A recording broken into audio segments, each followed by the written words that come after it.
ಬಾದಾಮಿ ತಾಲೂಕು ಆಸ್ಪತ್ರೆಯಲ್ಲಿ ಇದೆಂಥ ಸ್ಥಿತಿ. ಕುಡಿಯೋ ನೀರಿಲ್ಲದೆ ರೋಗಿಗಳು ಪರದಾಡ್ತಾ ಇದ್ದಾರೆ. ರೋಗಿಗಳಿಗೆ ಮನೆಯಿಂದ ತಂದ ಬಾಟಲ್ ನೀರೇ ಗತಿಯಾಗಿದೆ.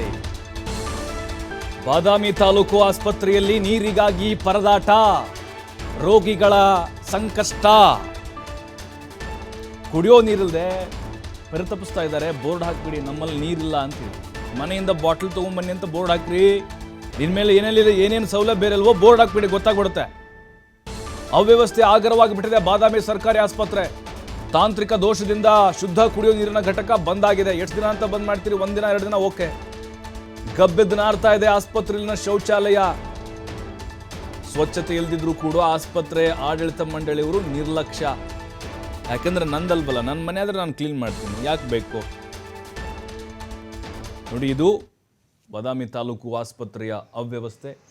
ಕುಡಿಯೋಕೆ ನೀರು ಕೊಡೋ ಯೋಗ್ಯತೆ ಇಲ್ಲರಿ. ಪಾಪ ಅಲ್ಲಿ ಬಾಣಂತಿಯರು, ಗರ್ಭಿಣಿಯರು, ಹಸುಳೆಗಳು, ಮಕ್ಕಳು, ವಯಸ್ಸಾದಂಥವ್ರು ಎಲ್ಲ ಅಡ್ಮಿಟ್ ಆಗಿರ್ತಾರೆ.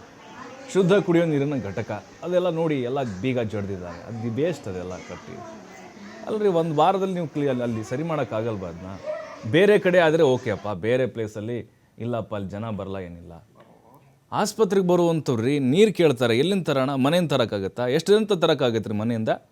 ಏನು ಬಿಸ್ಲರಿ ವಾಟ್ರಲ್ಲಿ ದುಡ್ಡು ಕೊಟ್ಟು ಪ್ರತಿ ಬಾರಿ ತರಬೇಕಲ್ಲಿ? ಎಲ್ಲ ದುಡ್ಡಿರೋರು ಅಲ್ಲಿ ಬರೋರು, ಅಲ್ಲಿ ಸರ್ಕಾರಿ ಆಸ್ಪತ್ರೆಗೆ ಬರೋರು.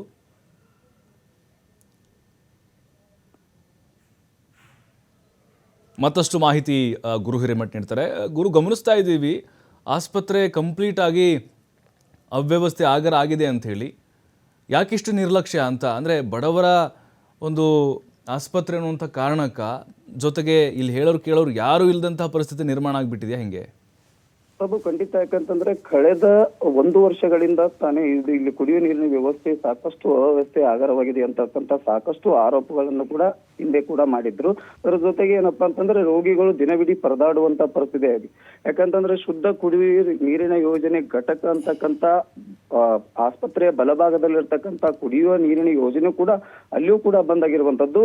ಕನಿಷ್ಠ ಪಕ್ಷದಲ್ಲಿ ಏನಪ್ಪಾ ಅಂತಂದ್ರೆ ಶೌಚಾಲಯಕ್ಕಾದ್ರೂ ನೀರಿನ ವ್ಯವಸ್ಥೆ ಆಗ್ಬೇಕು. ಅದರ ಜೊತೆಗೆ ಆರೋಗ್ಯದಲ್ಲಿ ಅವ್ಯವಸ್ಥೆಯಿಂದ ಕೂಡಿರ್ತಕ್ಕಂಥ ಏನು ಆರೋಗ್ಯ ಚಿಕಿತ್ಸೆ ಪಡ್ಲಿಕ್ಕೆ ಬಂದಿರತಕ್ಕಂತ ರೋಗಿಗಳಿಗೆ ಅಟ್ಲೀಸ್ಟ್ ಕುಡಿಯುವ ನೀರಿನ ವ್ಯವಸ್ಥೆಯನ್ನು ಕೂಡ ಮಾಡುವಂತ ಸೌಜನ್ಯ ಕೂಡ ಇಲ್ಲಿ ಅಧಿಕಾರಿಗಳು ಇಲ್ಲಂತಾನೆ ಹೇಳ್ಬೋದಾಗತ್ತೆ. ಯಾಕಂತಂದ್ರೆ ಕಳೆದ 3-4 ದಿನಗಳಿಂದ ರೋಗಿಗಳು ಕುಡಿಯುವ ನೀರಿಗಾಗಿ 30 ರೂಪಾಯಿ ಬಾಟಲ್ಗಳನ್ನ ತೆಗೆದುಕೊಂಡು ಬರ್ತೀವಿ, ನೀರನ್ನ ಕುಡಿತೀವಿ ಅಂತಕ್ಕಂಥ ಸಾಕಷ್ಟು ಆರೋಪಗಳನ್ನ ಅಲ್ಲಿ ಹೆರಿಗೆ ಮಾಡ್ಲಿಕ್ಕೆ ಬಂದಿರತಕ್ಕಂತ ಬಾಣತಿಯರು ಸಾಕಷ್ಟು ಒಂದು ಆಕ್ರೋಶ ಕೂಡ ಮಾಡಿರುವಂತದ್ದು. ಯಾಕಂತಂದ್ರೆ ಪಕ್ಕದಲ್ಲಿ ಇರ್ತಕ್ಕಂತ ಏನಪ್ಪಾ ಅಂತಂದ್ರೆ ಆಸ್ಪತ್ರೆ ಹೊರಗೆ ಹೋಗಿ ನಾವು ನೀರನ್ನ ತೆಗೆದುಕೊಂಡು ಬರುವ ನಿಟ್ಟಿನಲ್ಲಿ ನಾವು ಈಗ ಕಳೆದ 3-4 ದಿನಗಳಿಂದ ಮಾಡ್ತಾ ಬರ್ತಾ ಇದ್ದೇವೆ.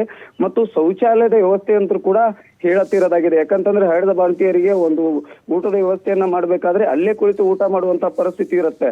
ಯಾಕಂತಂದ್ರೆ ಒಂದು ಶೌಚಾಲಯದ ಬಾಗಿಲ ತೆಗೆದ್ರೆ ಗಬ್ಬೆದ್ದು ನಾರುವಂತ ಪರಿಸ್ಥಿತಿ ಆಗಿದೆ ಅಂತಕ್ಕಂಥ ಅಳಲನ್ನ ಕೂಡ ವ್ಯಕ್ತಪಡಿಸಿದ್ದಾರೆ ಅಂತಾನೆ ಹೇಳ್ಬೋದಾಗತ್ತೆ. ಪ್ರಭು, ಥ್ಯಾಂಕ್ ಯು ಹಿರೇಮಠ್ ತಮ್ಮೆಲ್ಲ ಮಾಹಿತಿಗಾಗಿ.